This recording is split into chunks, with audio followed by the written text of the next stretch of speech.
Welcome to Break Fix's Drive Thru News, your monthly recap for everything fast, fascinating, and usually four-wheeled. We're serving up a fresh batch of automotive headlines, motorsports madness, and car-adjacent curiosities, all with zero wait time and maximum flavor. From Formula One drama to concept car debuts with garage-built legends to the quirkiest stories rolling out of the state of Florida, we've got your fix. So grab your coffee, buckle up, and let's cruise through the latest in the world of wheels with a side of entertainment and just a dash of tire smoke. Let's see, this is April. Hello, and welcome to Drive Thru episode number 67. We don't do that anymore. Oh, I'm sorry. I thought this was the podcast where we don't say anything. You're killing it. You're killing it right now, Tanya. You're doing so good. I'm so proud of you. We don't have a formal showcase, but I don't know. What should we label this? Because the headline reads the word war. You know, we have Department of War now, the war and the war, but it's not a war, it's a conflict. But then I heard there was another way to describe it. Isn't that right, Tanya? An excursion? We're going on an excursion to the desert, apparently. I see what Eric's talking about. The war. The Great War. I don't think we're quite there yet. No. I feel like it's just a bunch of doy moments here. And I'm going to just come out swinging.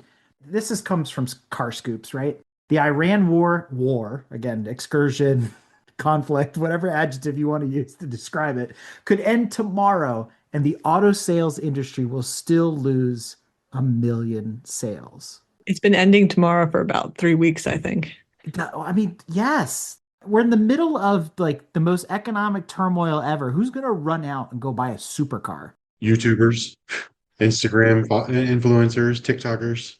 None of the rich and powerful Middle Easterners are going to buy a supercar right now. I think they're a little busy, wouldn't you say? What is this reporting? What is this stuff? But no, in seriousness, though, another side effect of all of this is going on. And I think this next one was brought to light even before the excursion started, which was the dilution of our fuel to maintain the E15 that we use in the winter throughout all of May as we head into the hotter days. And Tanya, I know you've been out of the business for a while, but can you explain what this means and like how this actually works? Because I think it's important for us to discuss. I mean, it means poor fuel economy. Well, why is that? Because I don't think a lot of people understand what the E10, E20, E15 actually means. I'll put it in layman's terms. That's a percentage of alcohol that's mixed in. Percentage of ethanol. So the 10 is 10%, 15 is 15%. So it's really meant to be an octane booster because it has a higher octane number. So it's good if you're trying to prevent engine knocking or something, but doesn't have as much combustion capability, I guess, to put it simply, as gasoline does. So you're not actually getting as good a fuel economy than if you were using straight gasoline. So depending on what they're pricing it at, you're not actually saving anything. If they keep the price at $5 a gallon and now it's more ethanol and you're getting worse fuel economy, then you're going to the pump quicker. So the rule of thumb I heard in racing was takes twice the amount of alcohol to make the same power as gasoline, right? I mean, that's probably a stretch.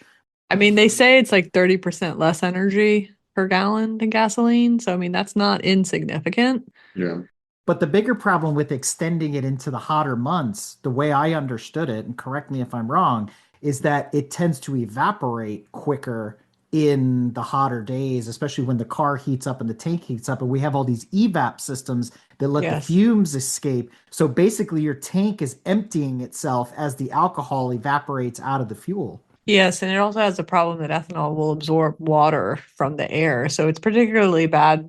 I mean, maybe that's less impactful if you're constantly using your car. That's why they say it's not good to leave ethanol or fuels with ethanol, like in a lawnmower that you button up for the winter or some other piece of equipment that you don't use, or even a car if you've got a garage queen that you don't drive very often, because the ethanol will actually absorb water, and now you're going to have water and then it'll separate and you'll have a water phase and then a fuel phase, and obviously that's no good when you go combust. Chemical term for that is hygroscopic, is that right? That it likes water. Or hygroscopic. I can't remember.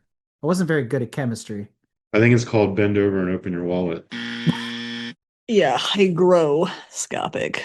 And the reason I bring that up is because brake fluid suffers the same problem. And I don't think a lot of people realize that if you go too long on your brake fluid and don't flush those fluids out, you end up with water concentrated in your brake fluid. And there's tests for it. There's like these litmus sticks you can stick in there to see, the potency of your brake fluid. But realistically, Brad, you just went through this on your Tundra changing brakes, and it's like, well, what Yeah. about the brake fluid? Thankfully, I changed the brake fluid over the winter when I had my inspection done because it was on my list of fluids to change just in the maintenance schedule. The brakes themselves were not, but the fluid was. So, Yeah. but yeah, you're right, and it's probably I'm assuming it would mean the same thing for like clutch fluid and well, probably not transmission fluid because that's always moving. But That's hydraulic fluid, so it's different. I Yeah. mean, the yeah, other bad thing is ethanol is an alcohol. What does alcohol like to do to things? make them drunk. Make it what? To make it drunk? Our cars all need to go to AA now. There you go. Alcohol, things like that aren't usually good on rubber parts. Yeah, it dries out rubber. So all your seals, all your hoses, all that stuff. I don't need dried out hose. Which is particularly important when you're talking about classic cars, especially cars pre 1980. I mean, they run on the newer fuels as long as you burn through them. But to your point, Tanya, if they sit for extended periods of time, you're risking damaging something in the system that could be catastrophic and extremely expensive. Yeah. I mean, they're probably more prone to dissolve rubber, which would be even worse. Yeah. And so, I mean, that's why, again, I think it's not recommended for motors, whether it's a lawnmower or a boat, even that sits for a long time, or your garage queen. Well, and the reason I wanted to bring it up and talk about it as an important thing is car show season is upon us. People are taking them out, they're cleaning them up, they're filling them up after sitting over the winter, and they might not be thinking about the amount of alcohol or ethanol that's in the fuel right now. And if you're getting a higher dosage, upwards of 20% at some of the stations, then you only take it to a car show a couple miles away or whatever, and then you let it sit for the rest of the summer. You're going to be in deep trouble come the fall. Honestly, Yeah. I had that thought when I heard that, and I was like, man, I really need to stretch the legs on the GT, but I'm like, I probably need to add fuel to it. Well, I guess I'm not going to add fuel now because it sits for a pretty long time and I don't want to put that in the tank. You just need to run out to the track and get some from Summit Point, or I can bring some up from I can easily stop by Dominion. Yeah, get some 100 octane or 110 race fuel. That is the option for a lot of cars. You'd give it the old Italian tune-up. Hell yeah, yeah. 100 octane at 100 mile an hour. Let's go. It clears out all the carbon. It'll give that car what, 115 horsepower? Instead of 110, I'll have 111. Oh, Yeah, right. nice. I will say there was a Wawa, I think it was at the Wawa down the road, where they gave me the option for ethanol-free gasoline. Yeah, so they just built a new Sheets up here too, and they have all the colors of the rainbow, as we like to refer to them, because Sheets colors their fuel pump, so red is this, and diesel is green, and the blue fuel is the flex fuel, yada. And not all of them have it. The ones in Pennsylvania for sure have all the colors of the rainbow, and they have an orange, which is an ethanol free. It's not quite like 100 octane, but it's designed for the older cars that can't run, Okay. E10 and E15 and all that kind of stuff. Yeah, I think the Wawa had a black one for the ethanol free, a green one for diesel, and then some other rando color Yeah. for, or maybe it was yellow or something. I don't know, whatever. Right. But they kind of had it color coded as well. I was like, not too often that you see ethanol free fuel these days. And this is all a result too of, the petroleum situation that we're in right now. But more importantly, there was another article that was, again, sort of like a Dodoy moment in that diesel production has always been stifled, especially in this country. And it's down right now on top of everything else, which is why you're seeing the price of diesel escalate so much faster than gasoline. And people might be listening to this and saying, who cares? I don't have anything diesel. I don't care about diesel. Well, do you care about the packages being delivered from Amazon, from UPS? Because all those are diesels. And the trains that move them across the country, those are diesels. And the semi trucks that moved them from the trains to the Walmart, those are diesels. And a lot of generators and construction equipment, diesel, diesel, diesel. And to make it even worse, there's a lot of people out there that heat their homes on home heating oil, also known as what, folks? Diesel. Diesel. Exactly. The good thing about that is at least we're heading into the warmer months, at least for Right. a lot of the country. So those people should see, I don't know if they'd see relief, but it shouldn't see it escalate as much as they normally would if we were heading into winter. Yeah, and I think the timing was like just right that it started to escalate, and start to accelerate really hard as we were coming out of the colder months. Because can you imagine filling two, three, five, 700 gallons of diesel? Some people have massive tanks to heat their houses and their buildings and stuff at $6 a gallon. That's the street price for what you pump into your Cummins Dodge Ram diesel, right? But when you pay for home heating oil, add another 30 cents a gallon or to 50 cents a gallon on top of that. It is bonkers expensive. So diesel is a crucial part of the world and also the world economy. We don't talk about Dieselgate too much anymore. Not a ton of people running around in diesel cars, but there's still a ton of diesel that moves the world. It's absolutely incredible. Yeah. So I'm hoping that we'll see the prices come back down. But if they don't, I mean, good night.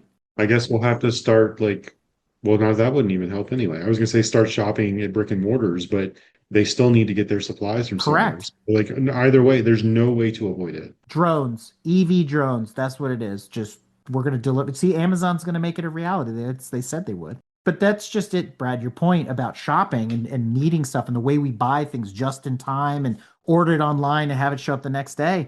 Think about this, though. We're getting nailed still with tariffs. They haven't gone away. And now we have this diesel crisis on the other side. The cost of everything is going to triple. And that's going to have a effect on everything, to include the car community. So the next time you need to go buy something simple like, oh, I don't know, oil filters or brake pads, don't be surprised when it used to cost $20 and now it's 200. I'm not saying that's a good thing, but I don't know. Let's talk about something a little bit nicer. Maybe not so much because these folks are crazy. Volkswagen, Porsche, and Audi news. So I'm gonna read this. Volkswagen's considering an EV comeback for the Touareg. So now I'm confused because they have the Atlas, which replaced the Touareg, and the Tiguan is the size of the old Touareg, got rebadged, and there's a whole bunch of badge engineering there. But aside all that, I have to say, if this rendering is right, this might be, and I'm going to put asterisks and air quotes around this might be the best looking VW in the last 10 years. Tell me I'm wrong. No, that was the first thing I thought. I was like, wow, that's actually not terrible looking. Right? It looks like the SUVs of 10 plus years ago, which were actually quite handsomely styled. This is proportioned. It doesn't have any dumb lines.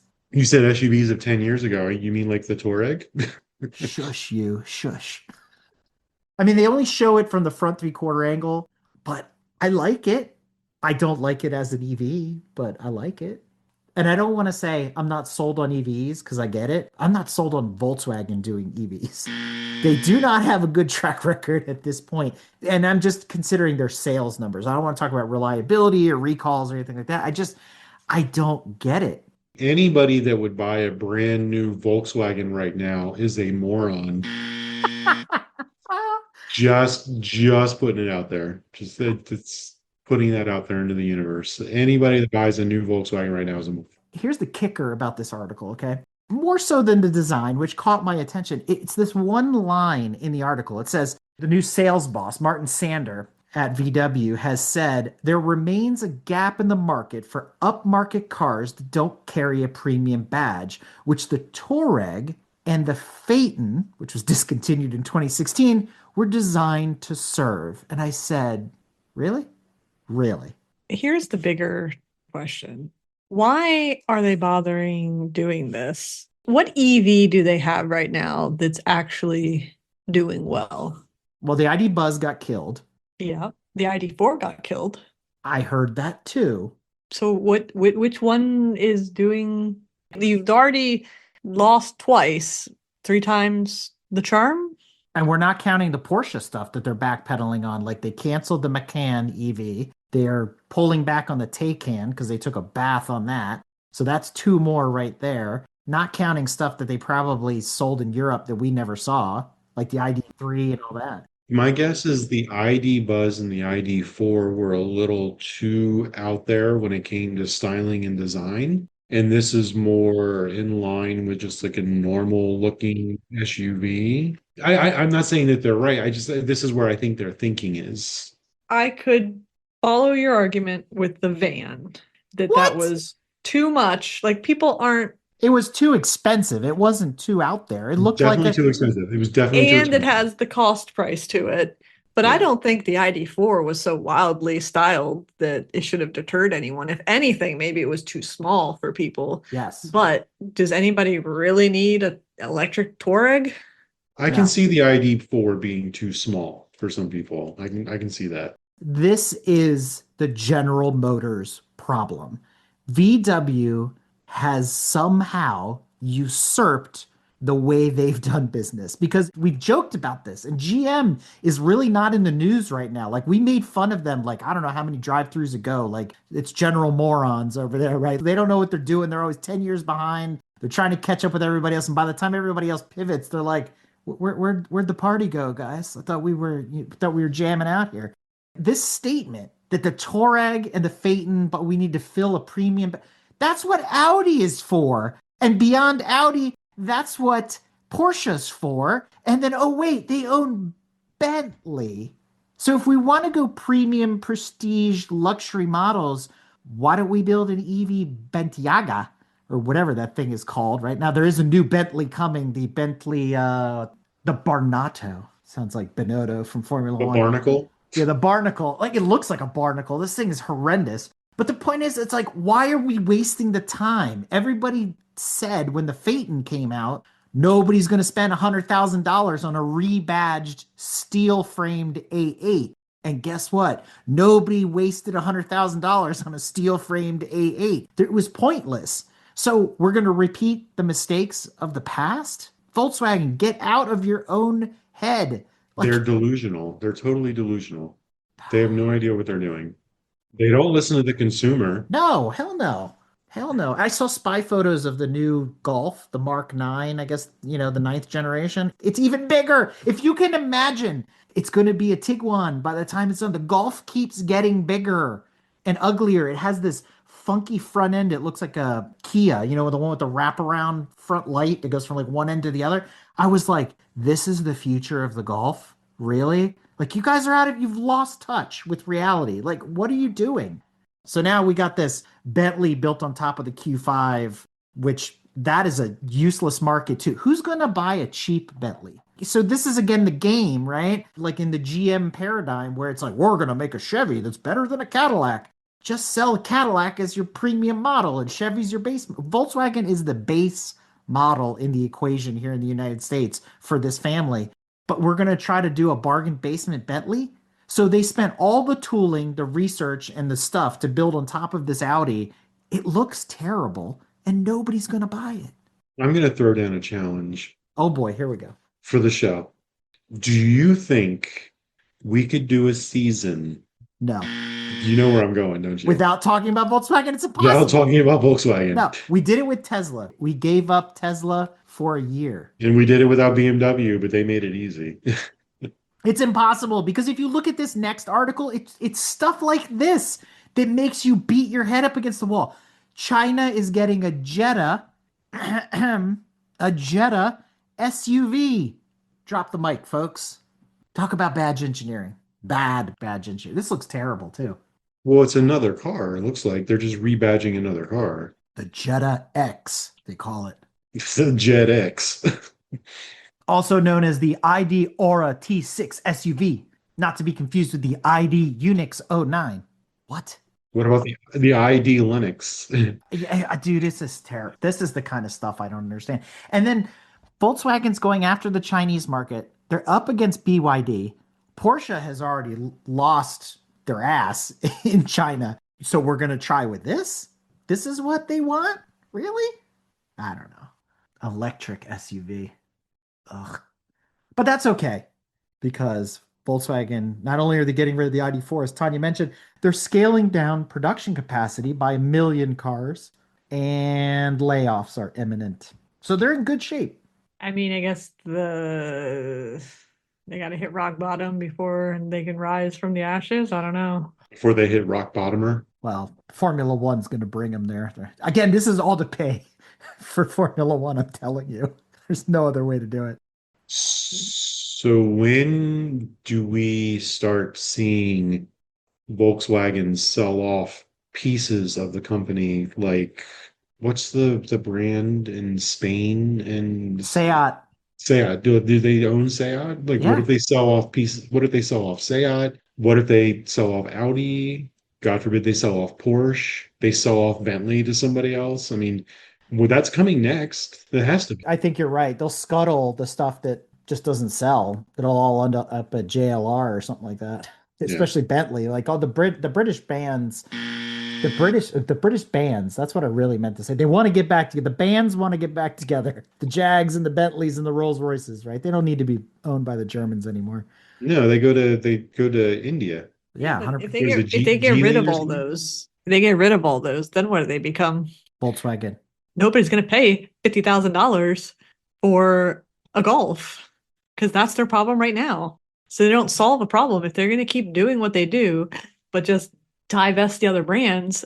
People don't care. People don't realize that it's Audi, Porsche, Volkswagen. So if nobody's buying a $50,000 Golf today with the trifecta, they're not going to buy it tomorrow when they're by themselves. You and I understand that. If it was me doing it, I would sell those off and completely redo Volkswagen from the ground up and Yeah. start listening to the consumer and selling vehicles that people actually want to buy at prices that consumers can actually afford and start over, basically. I think Brad's point is a little less General Motors and a little more Toyota is what they need right now. Yeah.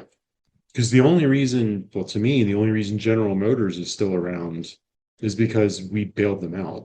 There is that too. Is the German government going to come and bail out Volkswagen? I have to dig into that, but people have told me that there is something between the Porsche mafia that runs all that and the German state. They are involved. It's sort of like too big to fail type of situation. Yeah, of course they are. I mean, it's the same thing with, isn't Renault owned by the French government Yeah. to an extent or something? Like, it's owned by the public, like the French public? Yeah. Volkswagen is facing a 44% profit crash. German government and the state of Lower Saxony are discussing measures to aid the firm, driven by the need to protect German jobs in the industrial sector. See, too big to fail. As part of its crisis management, Volkswagen is considering slashing up to 30 to 50,000 jobs. By getting rid of Bentley. How does that help? So is this one of the situations where they're crying wolf, trying to force the government to come in and step in and help to save those 50,000 jobs? No, see, but they didn't tell you where they're going to cut the 50,000 jobs. Oh, they're going to cut them in the US. You got it. The Tennessee factory will get shut down before they'll shut down one. Well, they've already shut down a couple of factories in Europe because we talked about that already. But the thing is, they're going to cut the labor force from other places where it doesn't make sense. Yeah. Well, Chattanooga already shut down because they're stopping ID Buzz. Well, at least that production line. All three of them that they made there, yeah. Pretty much. But they can also cut their factories in South America and Mexico because vehicles are still produced there. Those governments wouldn't step in and help. I'm sure Volkswagen has lobbyists on Capitol Hill right now trying to say, hey, we're getting ready to cut these 50,000 jobs. The economy's already strained. Why don't you go ahead and kick a little bit of bailout money our way and see, if we can keep these jobs going. Not that, all that. It's all a farce. Yeah, It's all a 100%. farce. And then we talked about last month how they're building munitions or something now too to try to diversify their engineering portfolio. So it's like, all right, whatever. To aid the The losing F1 team. well, that and what did we call the excursion? The excursion. The Excursion. But they have taken other avenues to try to shore up their pocketbooks, right, Tanya? They've gotten in bed with Hot Wheels. They're tugging at the nostalgia heartstrings. They are, at $15 a pop for 2 Hot Wheels in this special premium collection pack. But you know what this says? You know what cars aren't in this bubble pack? It's not an ID Buzz. It's not an ID4. It's not this Jetta X thing. It's not the Bentayga or the Taycan.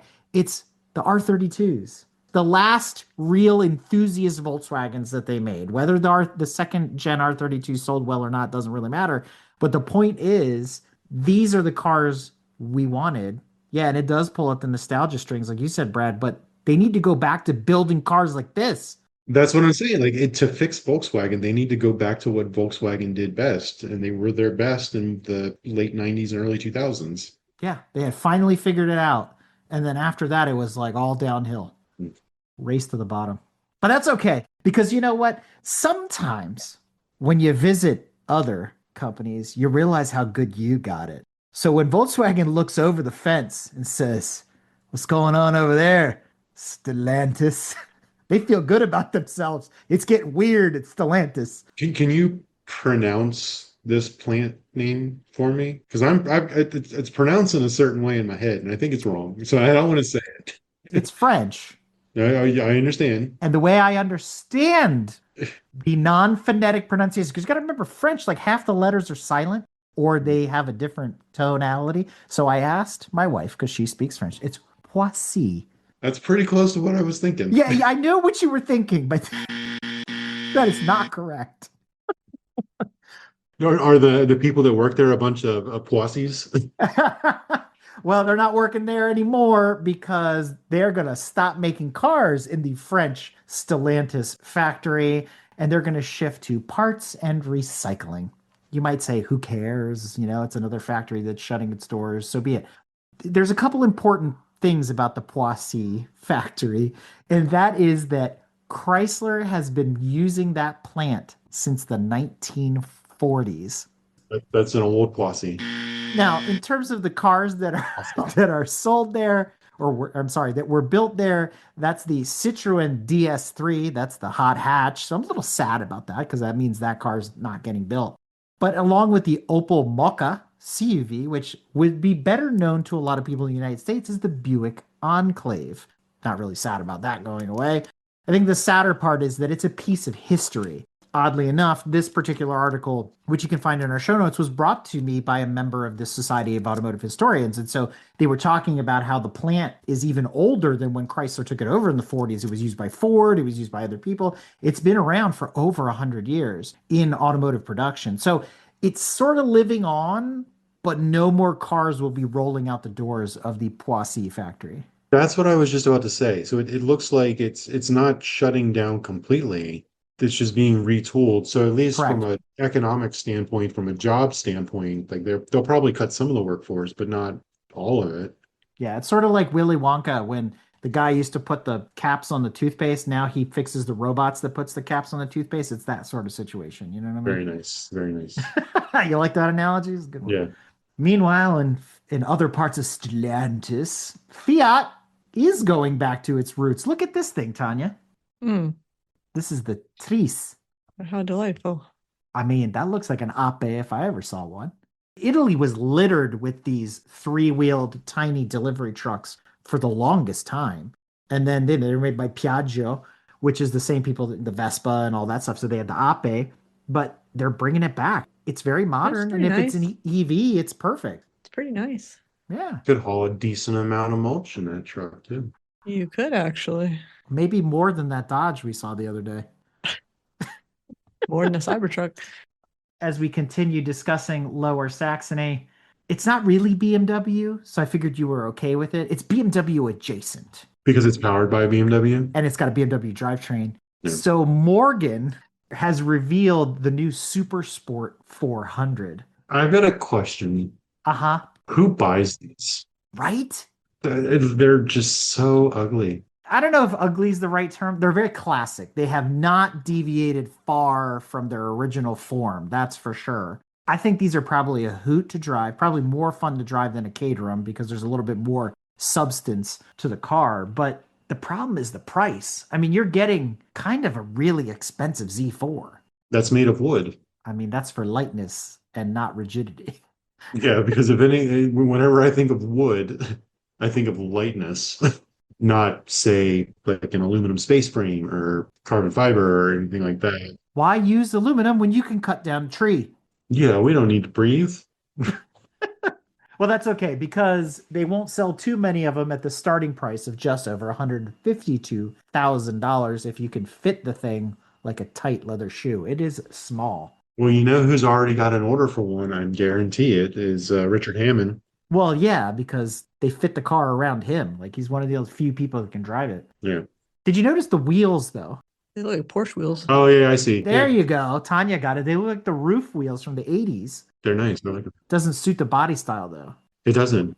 But I don't know any wheels that would suit this body style. The body style doesn't suit the body style. Chariot wheels like on a Conestoga wagon. That might work. Exactly. This car needs to be pulled by a horse. Of course. You know, Brad, ask and thou shalt receive. We have not talked about General Motors in quite a long time, but I found a piece of General Motors news, and it's yet another swift and well thought out decision on their part. The CT4 and CT5 Blackwings are going bye-bye. Sad. And you're 100% right. And you know why it's sad? Because these are really the tail end of the manual transmission V8 fire-breathing sports saloons like we all loved and cherished over the years.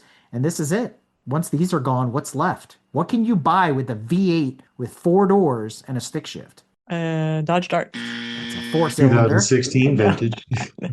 I know. So much like the jokes about Volkswagen, is this because Cadillac has to pay for their failing F1 program? Because in my mind, these are the cars you keep around to try to get people excited about your racing program. I was just about to say, like, and you don't have to have like a whole fleet of them. Like, you don't need. We'll take BMW for example. You Right. don't need an M everything in the freaking lineup, but 1 or 2 or even 3 M cars to entice people to come in, and they may not be able to afford an M5, but they can probably afford a regular 5 Series, and it makes them feel just as cool. Like, you need these cars to excite people about the brand. Volkswagen has killed off basically all of theirs. Yeah, They have 100%. absolutely nothing. Looks like GM is doing the same thing with Cadillac, but GM, at least for as far as I can see into the future, which is not very far, they have the Corvette. So they'll always have the Corvette that entices people to come back to GM. Well, let's put a pin in that Corvette thing for a minute. Oh, did you? Are we gonna talk about the recall? Isn't there a recall that just happened? Oh, yeah, there is. Since you brought it up, we might as well go there. They have stopped production on the C8 Corvette. Why? What now?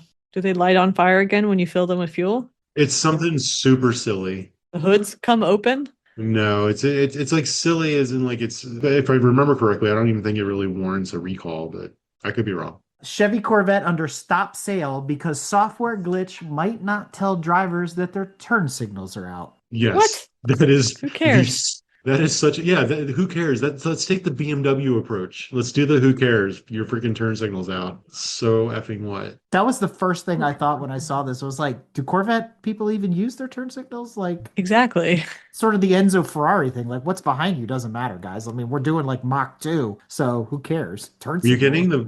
The Corvette owners are doing sub speed limit. Well, The ones I always end up getting behind because they're like 80 years old and they can finally afford their dream car. those are the C7 drivers now. You see, because C8 drivers, those are the Ted DiBiase $1 Million Man, hairy man spaghetti, wide open collar. These are the C8 drivers, okay? These Got are the it, guys got it. at their peak earning potential. They wanted a sports car and couldn't buy a Porsche, so they bought a Corvette instead. That's the demographic. The respectable Corvette owner, they're buying the old stuff. Got it. Got it. I don't think C8s come with a pair of New Balances. They might come with jorts, but they don't come with New Balance. They come with New Balance driving shoes, New Balance loafers. What a terrible, terrible recall. That's like the silliest C8 recall yet. It's had some dumb recalls, but this one takes the cake, I understand having a recall, but a stop sale right? for a software update. That you do over the air. It's important that your turn signals work, but they're brand new cars. Like, are the turn signals failing immediately? Like, that should be like a 10 years from now problem.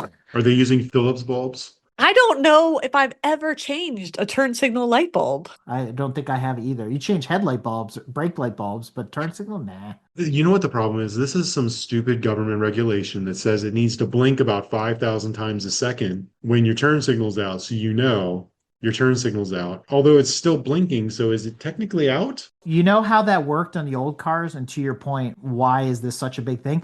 Because the little stalk that activates the turn signal isn't actually connected to the circuitry for the turn signal anymore. Remember, this is a software problem because on the old cars, When the bulb went out, as rare as that was, Yeah, it would like trip a relay or something, right? It wasn't getting enough circuitry or it something. shorts the circuit and Yeah. causes the relay to start opening and closing really fast Yeah. because it was all what? Mechanical. Gee, Ah. imagine that. Yeah, yeah, shocker. Well, Brad, I want to go back to something you said before about the badge engineering at BMW. As we know, over the last decade, they are infamous for slapping an M badge on just about anything. Um, Got that MI3. Yeah, woo. This one just made me shake my head. Tanya and I actually talked about this off camera. We've been very excited about all the Gazoo racing products from Toyota. GR this, GR Yaris, GR Supra, GR 86, GR. They're everywhere. It's awesome. Even the Haas GR Toyota team, right? I mean, now this season. But because the enthusiast who is at the helm of Toyota is now left and it's in charge by a bean counter, they have taken a page from their partnership with BMW, because let's not forget that the Supra was a Z4, the Zupra, as we like to call it. So now Toyota is slapping GR badges on stuff. And I'm going to use the word stuff because I don't want to say anything too bad.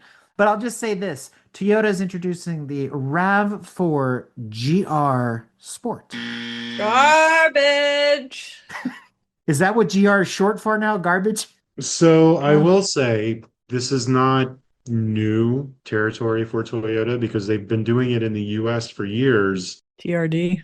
with Lexus, and they've got the F Sport, which is not an F. So they've been doing it for a while. Now it's just kind of trickled down into the normal Toyota brand. All I'm going to say is there is nothing sport or GR about this RAV4. The design alone is pretty terrible looking. It reminds me of that Bentley we talked about earlier. It's just awful. But hey, it's got little red stitching in the seats. GR right there. So you're paying for an appearance package. Pretty much like the BMWs. It's just an appearance, but slap some badges on it. It's an M now. Terrible. Toyota, you make me sad. You gotta do better. I got clickbaited this month, guys. I got really excited.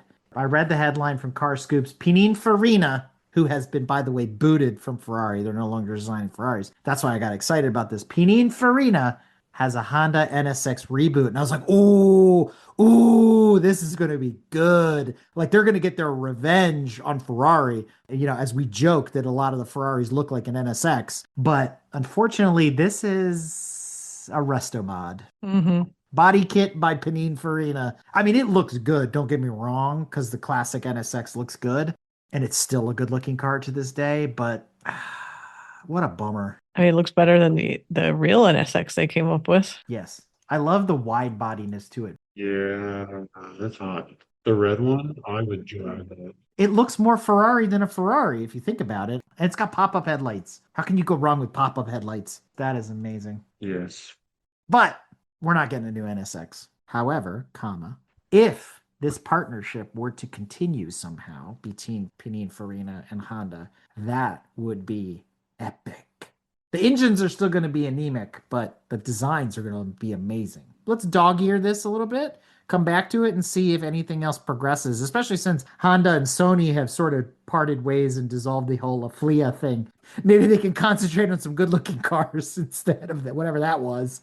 All right. Well, Kia decided apparently to make the Cybertruck better looking. I don't understand because they said it's a Stinger. And I'm like, I don't remember the Stinger looking like this. It did not. This looks like a Cybertruck. Am I wrong? Because like the Kia Stinger, admittedly, wasn't a bad looking sedan. It looked like an A7 to me. I liked it a lot. Did you see the interior shot? That is like Minority Report, Total Recall. Murder, death, kill, murder, death, kill. Yeah, it's like all the sci-fi films rolled into one. I want to say this is terrible, but from every angle, it's better looking than a Cybertruck. What is that weird joystick thing in the gold seat? I thought it was a cup holder at first. I thought that was a Starbucks cup or a Stanley. Is that a steering wheel or a Lego brick? Maybe it drives itself. Is that something to sit on? Well, I don't get it. Again, the Cybertruck is the bottom of the barrel. If that's the bar, then I mean, don't take much. And guess what? It does not look good in Kelly green. That is not a favorable wrap color choice. Nope. Oh, what's this? Somebody added what's this? What's this? Someone added an article. So much like Honda is doing with heritage parts. Now, apparently, Nissan will also be having a program for heritage parts. Only if you own an Altima, right? Well, I mean, Ultimas are all original parts. They don't ever change them. they seem to indicate for the Z cars. Oh, okay. I'm glad you specified. You're probably not getting some heritage parts for your 1990 Altima. There's no Ultima Z Sport, Brad, you bring up a very valid point. What if Nissan did that? like a Nismo Sport, Nismo's Altima. an Ultima. That'd be terrible. I mean, good for them. More companies need to do this because plenty of enthusiasts have old cars. And as we've learned with our Ford project, which isn't that old, it's extremely difficult to get stuff. And it's like, it shouldn't be. I mean, we're very blessed in the Volkswagen community that there's a huge aftermarket support for all the old cars. But I feel for everybody else. If you don't have that network and you don't have that import overnight from Japan thing going on, it's got to be extremely hard to get stuff done, which is why you never see any of these cars on the road.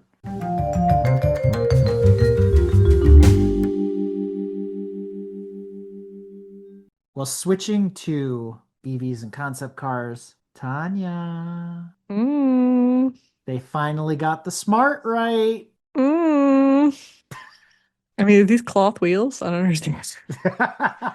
I've never seen white tires before. They won't be white for long. What is with these front ends? This is the third car with this thing that looks like, you remember those mats like our grandparents would put in the bathtub so you wouldn't slip? You know, those things from like the 70s? Like, that's what that looks like. You know what that feels like. You don't even have to touch it. You know what it feels like. I don't think this feels like that, however. It looks like a suitcase. You know, the problem is you don't need a grill. So what do you do with that space? And I guess they're trying to be creative with a pattern of plus signs, negative signs, and circles. All the mathematical operations you can think of. Like, what is this? Which the front view has a pound sign and a 2 in the little, I guess those are lights of some sort in the grill. That's because it's the 4-2. Hashtag 42. Yeah. Much like the Mini, they did not deviate too far from its roots. So it's, you look at it and go, that's a Smart. I mean, the wheels and the tires are bizarre. I mean, the thing is 2 feet long. How much can you deviate from the spirit of it? True. It is a roller skate. Here's the shocking part, and maybe it's not. 186-mile range on battery. Is that not enough? Or is that just right for its size? Well, I think it's right for its size. I don't know anybody that would be taking a road trip in a car this size. And it's going to be in the UK and Europe and everything. No, you're going to take that back because I posted on Discord. I saw a gentleman driving around the city this month in a Brabus Smart, which I had to like do a 10 take, not a triple take. I did like a 10 take. You were in the city. He wasn't driving down the coast. Yeah, you didn't see him on 95. City miles are like dog years, okay? Like how many country miles are equal to a city mile? You know what I'm saying? Like it's rough and tumble out there. It's an excursion. That comparison makes no sense. I don't know. I feel like an electric Smart should do like 500 miles before it needs to be charged. Where are they going to put all the batteries? Exactly. You think that because you go, oh, it's so small, it power to weight, it should be going forever. But the problem is it's so small, you can fit like one Duracell battery in it. Double or triple A? When I think of a smart car, yes, I think it should go like, sure, to use Eric's analogy or Eric's thought, it should go 500 miles. Yeah, you should be able to charge it off of Mophie on your phone. Yes, 100%. If you could fit a battery on that could do 500 miles, then we should be getting way better mileage out of bigger cars. But we're not, because I think it's all part of the game or the farce. Illusion. Thank you. It all aids the conflict. The excursion, my new favorite. It's my word of the month, excursion. Liberation. I'm talking about the Ford. Isn't that what you're talking about? Oh, of course, always.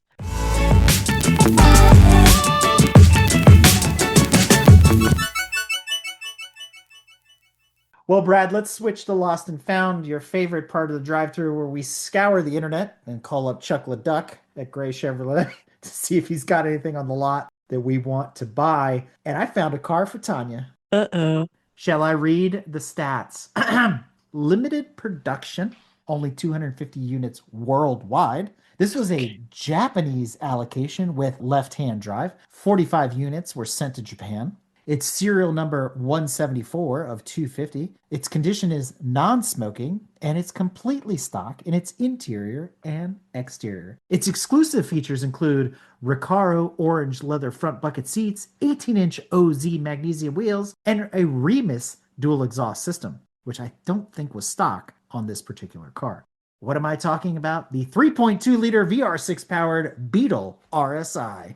I hope Tanya has not looked at it to see the cost yet.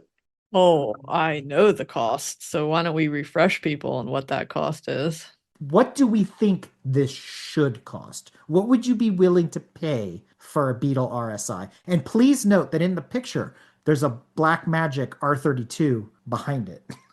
It's your old Blackmagic. That's R32. probably where it ended up. Yeah. It was sent to Japan. Don't even get me started. All right, Tanya, what would you pay for an RSI Beetle? What would I pay? That's a very good question. Don't let it weigh you down like other purchases weigh you down. Just be like, I would pay, if I had $1 million and I don't care, I would pay blah. What would you pay? Well, if I had $1 million and I didn't care, then I could just buy this one. Okay. But I'm just saying, like, I'm trying to alleviate the pressure where you're like, oh, I don't want to pay too much and I don't want to underpay. Just like put out a number. Like, what do you think this car is worth to you? $30,000. 30. Wow, you're so cheap. I know. That's why I was like hesitating. I was to say 50. I was in the 50 to 60 range. Yeah, because these are super rare. Considered maybe 45. Oh my God. So cheap. Okay. We do all these things to it, and then there's still that steering wheel. But it's entirely stock. It's allegedly stock. That Remus exhaust did not come from Volkswagen. I'm just pointing Allegedly stock. Did they come with orange Recaro bucket seats?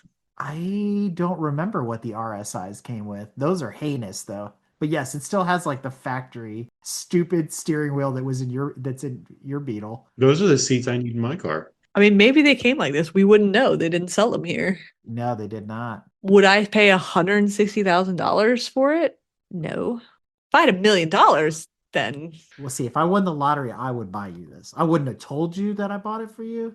I would just have it delivered to your house, and then I wouldn't give you the keys for a while. Just like tease you that it's like sitting in your driveway. These are super cool. I mean, I would want one. It's really a shame nobody created an authentic body kit where you could build one. Granted, be front wheel drive, or if you want to do all the work to the drivetrain to put the all wheel drive in there, it's not a big deal. You get it from a TT. I was just about to say, like, what would be more expensive, buying this car at 160 or building one yourself? Buying this car for 160. Yeah, it's probably cheaper to build one. I don't know that you could build it exactly like this one. Well, there was that one that we saw. It was the HPA one that sold on Bring a Trailer, and that was under 100,000. So that you would have had money to spare, and they did build one. I mean, I really also don't like this interior. If that's actually how it came. It would have been cool if it was blue. Did they come in any other color other than silver? I think I've only seen them in silver. I've only ever seen them silver. Yeah. The racing ones came in all sorts of funky colors, orange and blue, and like all the Beetle Cup Series ones that they used. So what I would buy, for going down a rabbit hole here, I would save my 160,000 from this, and I would buy that Volkswagen GTI that I think it was 034 built, that had a 2.7 twin turbo V6 in the back. Yeah, I know what you're talking about. That car was amazeballs. I would buy that. It sold, a few years ago or several years ago. I can't remember what it sold for, but that car was awesome. They put a lot of time and customization into that. I have to go back for a second before we move on to this 356 thing, because the comments of some things are so funny. The amount of people that don't understand this car and why it is so expensive is insane. You're insane. I understand what this car is because I have the front wheel drive version of it without the VR6. This is the same but different thing. I mean, yes, it's badass. And had they only sold these here, you still wouldn't be able to afford it. At the end of the day, it's 25-year-old Beetle. Yeah. I mean, so instead, let's talk about 65-year-old Beetle. Let's talk about 356s. There you go. Let's back off of this $160,000 number. Let's say you had $160,000 to spend, would you spend it on an RSI Beetle or No. would you buy a 356? Because that's what Manny from PCA, longtime friend of the show, is basically espousing in his latest blog post on PCA.org. Oh no, I was gonna say I was gonna buy a AMG Mercedes GT I was just Gold about to say, Course. Tanya wants an AMG GT. Yes, but if we're comparing Beetle-shaped vehicles, Oh, I didn't know that that was a boundary to the conversation. it is now. Tanya would buy 16 Turbo Beetle S's. They make one good one out of all 16. All right, so getting back to it, would you spend 160,000 on an RSI? We already know you'd buy Mercedes, which is more akin to the 928, or a 356. Because I've said for a long time, the 356 market is ripe for the picking because there's too many people sacrificing 911s to go build Singers, or they're holding on to their 911s and they've gone through the roof, and these 356s are left behind unloved. Would I buy that for $160,000 or the Beetle for $160,000? 356, not a Beetle. Say what? 356, not a Beetle. No. I thought you said the question is, would I buy this RSI for $160,000 or this 356 for the same money? And 356 might cost less. I mean, you're getting a classic Porsche for less than that Beetle. And after I've spanked it off the line. Hey, now they make 75 horsepower, okay? I mean, I would buy the RSI, I think. I would love to have a 356. Like, I read this article and Manny is not wrong. These cars are going to have a second coming. They're going to have a whole new fellowship and a whole new following. I think they're the place that if you're looking to buy a Porsche, especially an air-cooled Porsche, you should invest your money in 356s. How much is a 356 running right now? He doesn't mention it in the article. Newtown Square, wherever that is, has a used 77,000-mile 1962 Porsche 356 BT 1600 Super for the low price of $229,995. Is that all? You could also get a 1959 Porsche 356 used with 4,000 miles on eBay for $80,000. So the pendulum swings pretty far there, Brad. Ooh, here you go. A scale 1 Porsche 356 Speedster wooden display model. If you want to go the Morgan route, is sold for $15,000. Okay, this is a nice clean one. 56 it's a Speedster replica. I'd take a replica. 44.9. That's not bad. That's not bad. 45,000 for a classic Porsche, that is not bad. That is not bad. However, dollar for dollar, I mean, that would be. Whew. Oh, here you go. Porsche 356 Speedster styled go-kart. Oh, stop. $8,200. It's another replica. You could get a 356A replica for $35,900 I'm good with replicas too. in the great state of Michigan. Are the replicas just built on Beetles? Yes. Okay. Just like the Beck Spiders and all those other things out there. Well, all right. Well, I haven't convinced you to buy a 356. Well, maybe I can convince you to buy this uncool wall nominee. It's been a minute. I found one. The fudge is this. This is a homebrew Chevy Trailblazer convertible. And as the headline reads, it is the mullet of cars. Dang. It is business in the front, party in the back. For sale at a Nissan dealership, of all places. Somebody traded this in. For a cross cabriolet. You were going to say Ultima. I was. I beat you. No, a Murano cross cabriolet. They were like, you know what? This one is mid, but that one, yeah. What was wrong with this Trailblazer that somebody said, you know what? We got to cut the roof off and make it a convertible. They're friends with Daniel. Well, we'll get to one of those in a minute. Don't stray too far from that thought. But here's what gets me, right? So the structural rigidity of a Trailblazer is partially where? The doors. Well, in its roof structure, because it's built like a box. So how much does this flex when it goes down the road? You're assuming it goes down the road. Well, that's true too. But more importantly, if you were going to spend the time and the money to do this, Why not just buy an SSR? Because then it doesn't run on that sweet, sweet straight six. Yeah, right. It's not even an SS. There's not even a V8 in this. It's terrible. Yeah, it's got that 4.2 liter inline six. You can feel those 275 ponies. Yeah, but look how much less it weighs now that it has no glass. Sure. Actually, someone even put in here small, like they mentioned the SSR in here. So That's what I'm saying, man. That's ugh. The things people do is absolutely just incredible. So yeah, this one's going up on the uncool wall, so you can vote on it with like 90 other cars that are on the uncool wall at this point. Well, speaking of things that are uncool, we would be remiss if we didn't look at this picture of Elon.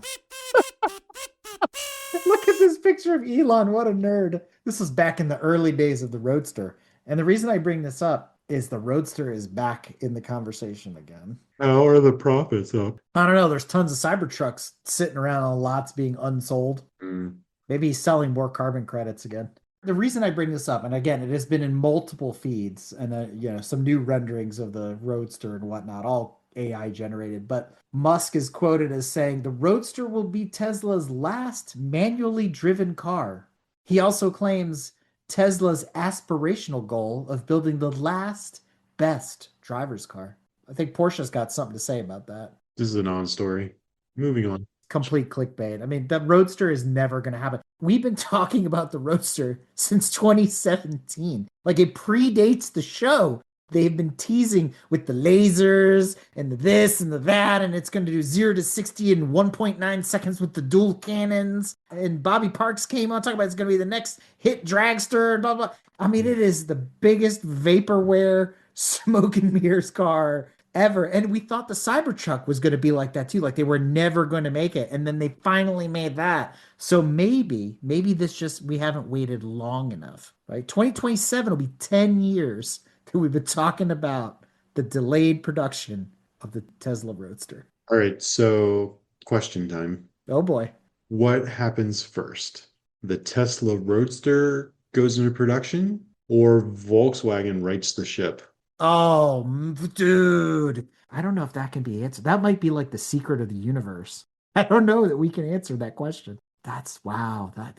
Dude, I'm having a existential crisis now trying to solve that problem. It's like that meme with the woman in the middle of the screen with all the math equations going around her head and everything. It's exactly what's going on in your head right now. Pretty much. Pretty much.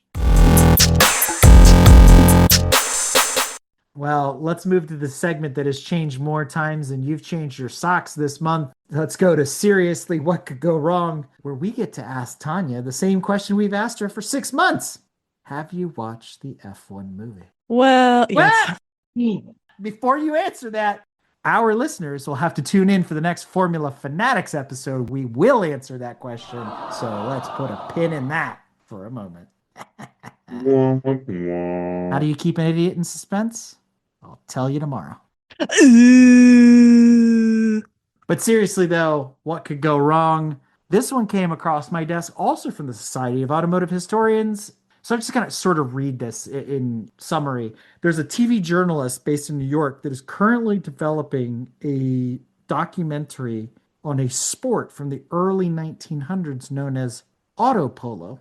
Ooh. It is a wonderfully chaotic motorsport that tore through Madison Square Garden and Coney Island in the 1910s and 20s before repair bills finally killed it. Take a look at this. Is the craziest thing I have ever seen. It reminds me of the auto football that Top Gear played. But mentally, with more car around them. No, this is like the other thing, the chariots with the motorcycles, where it's like you have the motorcycles in front and you're doing like chariots of fire. But look at some of these wrecks. These guys are being ejected. But then there's also, what do you want to call him? The mechanic? Like he's leaning out over the car while the other car's going by. They've got these clubs in their hand trying to hit the ball. Well, those are the polo clubs. This is like a Top Gear episode. This is where they got it from. Look at the one as you get down maybe 3/4 away where the guy is leaning out, the rear passenger. He has what looks like, I don't know, a snowshoe, and he's hitting an oversized ball. Did you see this? This is the most buck wild thing I've ever seen.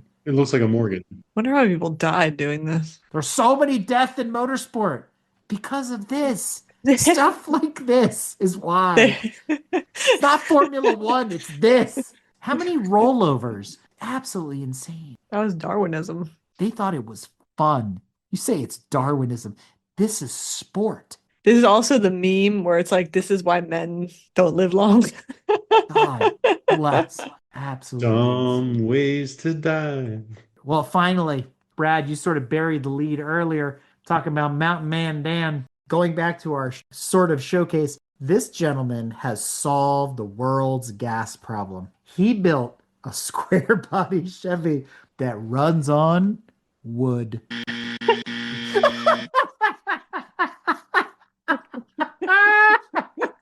Look at this thing. I'm going to say that again. It runs on wood. Brad, your face says it all. But it says that it's covered 60,000 miles. That's impressive. That was before the wood. Took him 20 years to build this thing. It was built for enjoyment, not as an energy solution. I'm going to say bull. I've heard Dan talk about his hydroelectric plant based off of creek. This is pure trying to beat the man, beat the system, and not pay the gas bills. The V8 pulls as if it runs on gasoline. But here's the best part. It takes 5 to 10 minutes to get started up.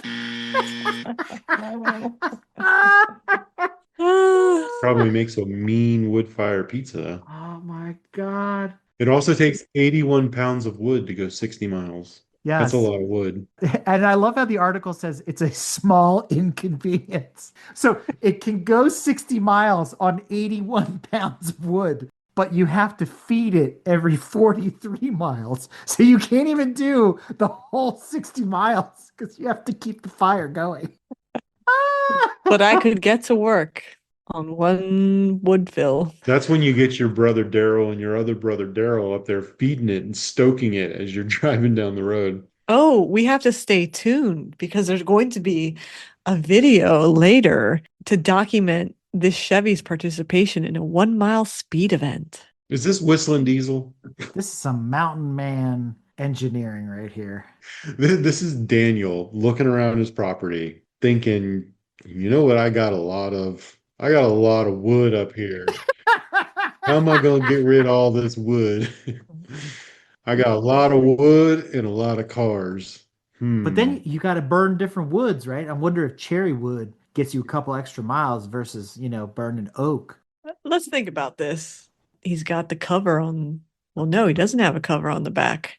So you got the bed of the truck. So that's good because you can carry all your fuel in the bed of the truck. And then when you pull over, you put it in the pot, burn it. I guess you can't use this in the rain. Because last I checked, wet wood doesn't burn very well. Engines don't burn water either. Seeing this gives me a really good idea. So we take this idea, but we refine it. Instead of wood, we burn a liquid or something that burns and really efficiently. And instead of storing it in the bed of the truck, we put it in a tank and we burn it that way. And it gets pumped through the tank. We can call it fuel. Hold on a second. And you use a fuel pump to get it out of the tank. That's some Star Trek stuff, man. That is, no. You know what would be interesting? We need to do the math on the price of a cord of wood, equivalency, the cord of wood per gallon to fuel per gallon. Is this really more expensive? Of course. It's like $600 a cord. How much gas are you buying? Would it be more powerful and more efficient if you doused the wood in lighter fluid? No, it would burn faster. So here's the other problem, okay? To make those wood chips, he's got to burn diesel to run his chipper at $6 a gallon to make fuel for the truck. It doesn't work. He's using coal. It's just coal. See, you read my mind because that's the next logical conclusion to Tanya's problem, which is because the wood chips get wet. Well, why don't I use the wood chips in a device where I can use it to heat something else and maybe make, steam? Steam power is next. Watch. Revolutionary idea. We have gone full circle. The internet still gives me hope. It's stuff like For this what? that I can find something actually entertaining. Please tell me this guy's in Florida. No, you know what? It said it was a Finnish Chevy truck. So do they mean like this is in Finland? Yeah, it has a European license plate. I just noticed that it's got the long, skinny one. There you go. I love that giant radiator. What too. is Daniel in Finnish? We need to convert his name. I think Daniel is universal. Oh, okay. He's not a Bjorn. All right. If that wasn't enough, let's move on to rich people things. This is the opposite of rich people things. Well, I have just an announcement more than anything else, not anything to share on the rich people things side. I just want to invite everybody to come join us July 10th through the 12th in South Bend, Indiana, for the Automotive History Live conference that'll be in conjunction with the concours at Kapschaholm, which is operated and sponsored by the Studebaker National Museum. So you get to meet folks from Studebaker, the Society of Automotive Historians, as well as Don from Garage Style Magazine, and you'll see William Big Money Ross, John Summers, the motoring historian, and yours truly on stage giving a presentation about the Bianco Speciale. So if you haven't listened to those podcast episodes, go back and jump in on those. But if you can't make it to South Bend for that week in July, that's okay. We'll be live streaming the event from our Twitch feed on twitch.tv Grand Touring Motorsports. So more details to come, so stay tuned to the Drive Thru and our digital magazine for those updates. And don't forget, if you're looking for that extra special automobilia to complete your garage, office, den, or man cave, be sure to check out GarageStyleMagazine.com for a list of upcoming auctions and events, along with a curated list of items going up for sale all over the country. Because after all, what doesn't belong in your garage? Thanks for that, Brad. And now we'll switch gears and talk about, are you faster than an Interceptor?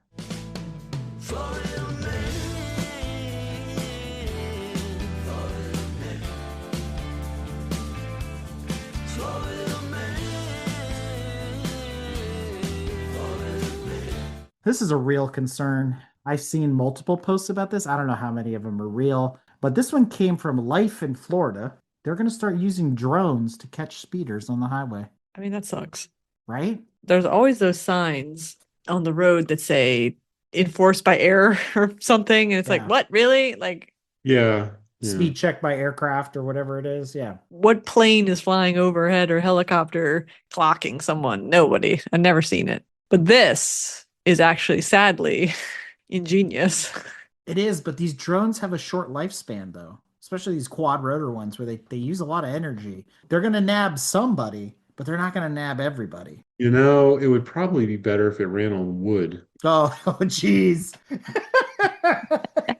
I love that it displays your speed. It would be really cool if it announced it, like in Cars 3, where they're on the beach and it's announcing your speed. It's like, Jarvis, what is my speed? Oh, 75 miles an hour, 76 miles an hour, 80 miles an hour, 85 miles an hour. I don't know. Like that's definitely an AI generated picture, but the point is this Skynet police state future that we're creating for ourselves. It's scary, right? I mean, it takes all the joy out of driving. And I'm not saying that you should be out there breaking the law and speeding and stuff like that.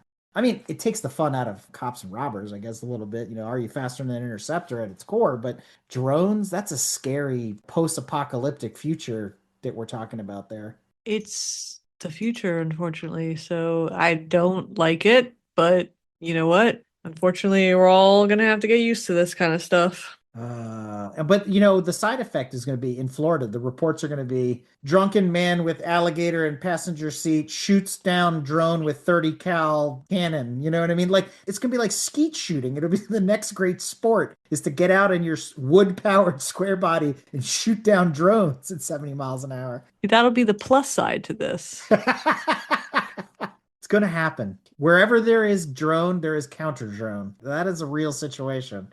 I thought it'd be something like Florida man dies trying to ride drone like rodeo bull. That's another good one, and I guarantee that's going to happen too. Yeah. Well, this next one is another sort of sad story, and this is, I hate to say, shame on you, Jake from State Farm. Shame on you, Limu, Emu, and Doug. A fleeing suspect totals a New York woman's car, and her insurance company isn't going to pay out. Is it shame on Jake from State Farm or Limu, Emo, and Doug because she did not have collision insurance? This is a freak accident. This is like when the frozen boulder of poo lands on your car from the airline. Like, that's the same thing. Like, come on. That's not her fault. It's not her fault. Is that a collision? She didn't collide with anybody. No, but she only has personal injury liability on the car. So if the insurance company does not want to be gracious, they are within their legal rights to say, too bad, so sad, no persons were injured in this. You did not pay for collision insurance on the car. Therefore, there's no coverage. I got tetanus just looking at this car. Personal injury, payout. I was like, where are you going with that? No, her next step is to go after the state. It is unfortunate. I mean, the insurance company, they'd have to be gracious and not an insurance company. It's a scam. You pay all this money into the system, and when you need it, they're like, nah. But she dog. wasn't paying enough. I'm sure she paid enough to get a new car. Well, yeah, but based on the pricing of whatever her insurance company was, she didn't pay enough. I mean, it's an Impala after all. Yeah, but if she, like everybody's saying, if she didn't have collision, I don't know that collision counts in this particular instance. it does. If nothing else, this is going to get tied up in court. So somebody's going to buying her a new car at some point. So, Eric, I see your point. Her insurance company should not be liable for this, but the other person's insurance company should through their liability insurance. Or the police or whoever. Yeah.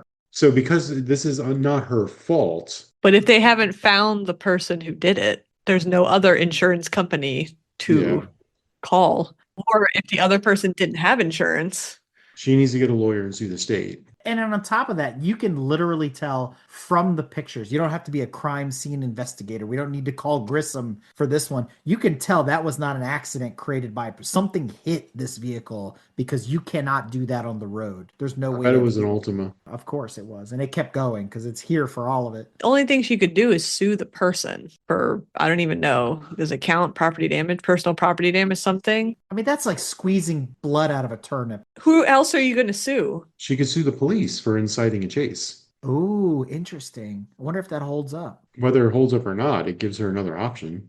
I mean, a good lawyer will find a way to make it happen. And then on top of that, there's the whole garnished wages thing, because this is her only car. She can't get to work, right? Now she's got to do Uber or whatever it is that she's doing. Yeah, but she's in New York, public transportation. Unless she's using the car for work, that doesn't hold up. I'm trying to give her the benefit of the doubt. She needs to go to the police. She needs She's to a sue the victim. police. She's a victim, for sure. She needs to sue the police to get a new Ultima. Shame on you, Jakes from State Farm. That's all I'm saying. Oh boy, Tanya brought us one. What is this?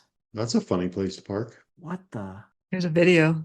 Oh shit. Oh, yes. Wait, what? Was this a publicity stunt? Supposedly not. The guy in the Lambo was like backing up. Oh, wow. Because he What? saw her coming. Was she that high up that she couldn't see him? That's what the article alleges, was she's so lifted and oblivious that she didn't see the hurricane. So I will say, having driven these Silverados of this model year, this body style, it is one of the reasons I didn't buy it is because it is nearly impossible to see over the hood. And you're a tall guy. She's not very tall. I'm 6'4". Yeah, I know. I can totally see how this is feasible. You know, we joke about how the movies are fake. Like, oh, you could never do. It ran right up the front of that Lamborghini like it was a ramp. I mean, the hood of the truck is like a foot above the roof of the thing. So The hood, the bottom of the bumper's above the hood of the Lamborghini. no, I'm saying the hood of the truck is above the roof of the Lamborghini. Oh, yeah, So, like, yeah. her line of sight, especially if she's not paying attention, you can't see that car. Wow.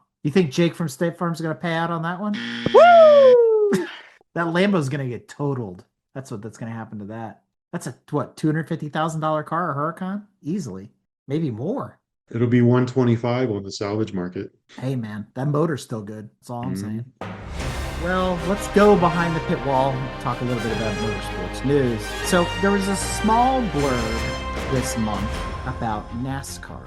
And we talked about this 2 years ago in the Drive Thru, where they were testing an EV version of the NASCARs that we have today. And they kind of went quiet. And now NASCAR is considering racing the EVs. So there's going to be a NASCAR version of Formula E? Yeah, or the next generation of NASCAR. I mean, in my mind, they just got rid of carburetors. So, like, this is, woo, EV. What?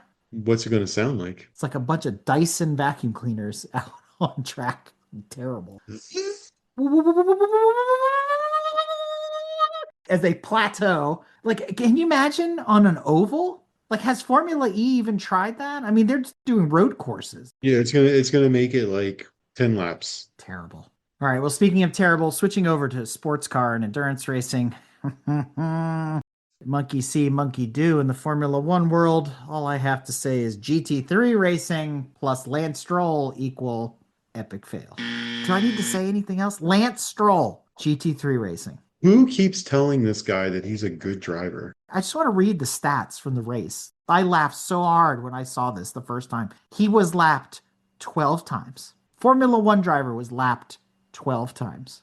He had 465 seconds of penalty. Now, that wasn't all his responsibility from what I read. And he finished 48th. Of how many cars? 47. Oh my God. Where was this? Driving an Aston Martin GT3. What a clown. What a buffoon. Like, do you think he's going to do more of these? I saw something and I didn't save it down, whatever it was, basically saying, Lance Stroll deserves his seat in F1. He won the championships leading, whatever championships he was in leading up to Formula One. And I'm like, I didn't even read the whole thing. I'm like, look, maybe he deserved his initial seat into Formula One based on performance leading up to Formula One. But in no way does he continue to deserve his seat in Formula One. If his father wasn't the owner of the Blue Jean Company of the team, he'd be gone. He would have been gone already. Nobody would keep him around. So at this point, no, he does not deserve a seat in Formula One. I didn't know you could get your Formula One racing license by going to the Lego traffic school at Legoland. Brad, your face. Lance Stroll I know that's why you watch Formula One, but we'll talk about that on the other episode. And since we're talking about sports car and endurance racing, I just want to mention that we have scheduled a whole bunch of Evening with the Legend throughout the next couple of months. So if you're interested in being part of the live audience, we have Charles Mendez coming on April the 29th, followed by the legendary Michael Kaiser in May, and then Nicholas Boulet in June, and David Coert, who's famous for running the Red Lobster Racing BMW M1 in August. So check out motoringpodcast.net, look under shows, and then Evening with a Legend, and you can jump on and register to be part of the live audience. I just do want to talk about some virtual stuff because that is now part of our catalog of things that we talk about now. So they just released Assetto Corsa Evo 6 or 0.6, the sixth release. I don't even know what to call it because they're not even a 1.0 version. They keep modifying the game. This brings a bunch of current gen GT3 cars like 911s and stuff to the table. It also adds Sebring and two classic supercars. You get the chance to drive the Countach and the 288 GTO Ferrari. The big downside to ACC Evo being a evolution, every time they change something, they either break something else or they completely change the way you had it set up, and it wipes out all your settings and you got to spend the next 3 hours like recalibrating everything. As I wasted a whole bunch of time getting it set up so I could try it before talking about it today, some of the changes they made to calibration are actually really cool. They're showing you things like pedal output versus what the game thinks it seems. So you can really calibrate the pedals, which really help dial in braking and launching with the clutch, because the clutch was always an issue, and getting shifting smoother and stuff like that. So you're really able to dial in the dead zones and all that kind of stuff. I will say pedals feel a lot better. The racing was a lot better. The F40 is still a hoot, but it's also garbage to drive because they made it way too fragile. So they need to stop making it so lifelike. It would be nice to be able to finish a race without the transmission exploding, but it is getting better. They are making changes, stuff like that. I will say I had one of my best races going back to what we talked about earlier. I hopped in the NSX and it was like, it can go the whole race. It was super reliable. It was quick and it was fun and it's agile. And I was like, just make them more like that. I will say that they changed the physics model a little bit, which is really cool because it is more true to life in the sense that if you go into a turn a little too hot. Like the back end steps out in a more realistic way, but you can catch it. And it's not like Tokyo Drift kind of thing. Like it feels more like being at the track where you're having a Code Brown moment, but you can recover from it. So I was really, really excited about that change. So if they stay on that path, that'd be great. They just need to make the cars a little less fragile. Now, on the other camp, Project Motor Racing, that's the other big one this season, right? That's based on kind of picking up where Project Cars 2 left off. It's a lot of the developers from that original title. It got a whole UI facelift. So when I logged in, I'm like, yeah, I used to click here to do, I don't know. I had to like relearn the whole menu system. And it did get some iconic cars. One of them is right on the cover of the update. That's the E46 M3 GTR. I mean, that amazing car. So you get to play with stuff like that. And, I've been progressing with it since it launched, just like AC Evo. And I still think the Trans Am GTO series is the reason I keep playing that game, because Trans Am GTO isn't available in anything else right now. And it is absolutely awesome. It's my favorite class, hands down. But I'm glad to see both of these games progressing, or both of these sims progressing, versus some other titles have just completely stalled out. Like I haven't seen an update for EA's WRC in a while. There's been a bunch of other stuff that's just completely flatlined. So who knows what's going on there, but we'll keep tabs on it. But these are the two big ones for this year if you're just getting into virtual racing.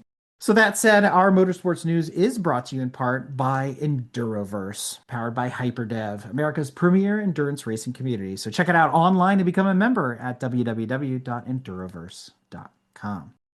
All right, well, it's time for the GTM trackside report. So we got a quick update on our unfocused performance lemons project.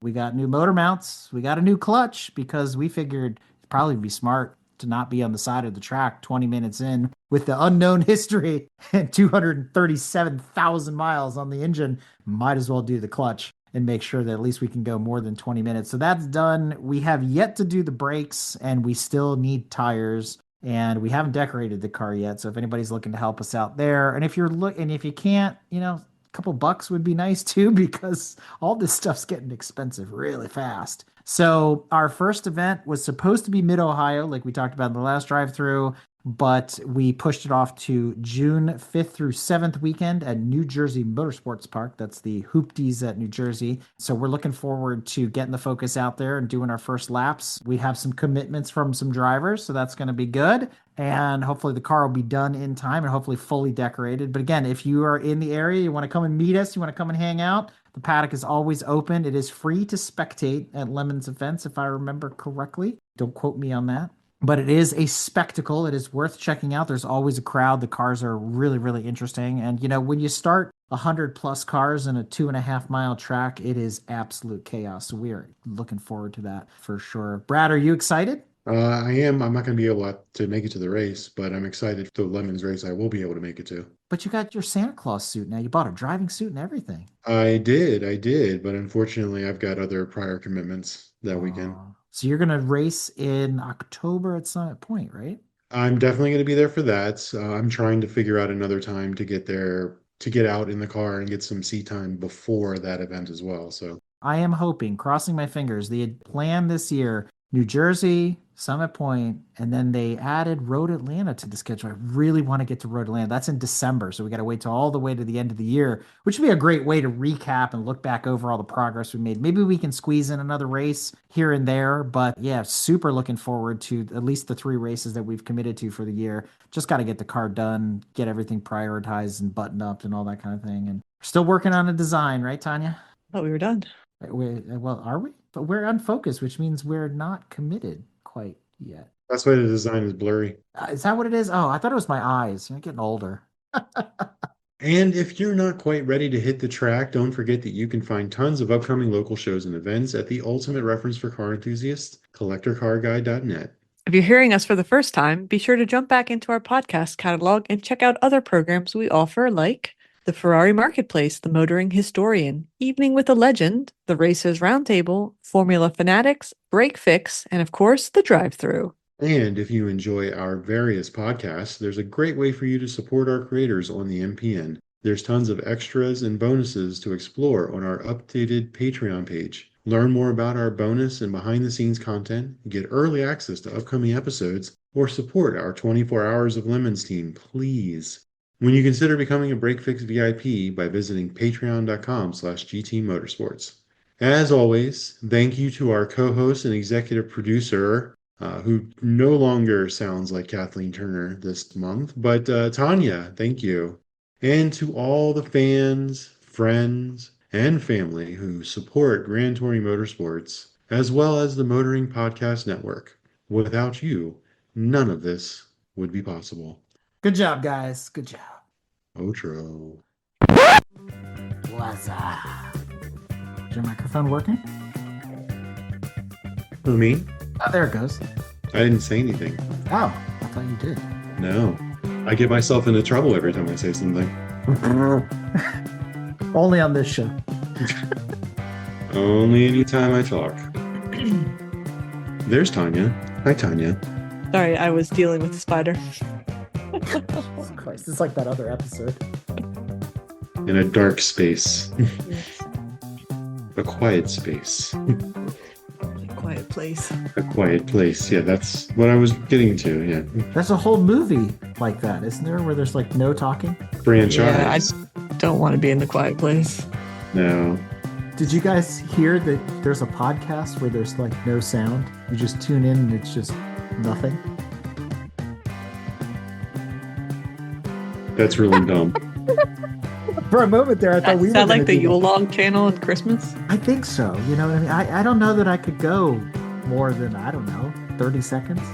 At least when the microphone's on. Hello and welcome to We Don't Talk, where we don't talk. Today's topic is Not talking.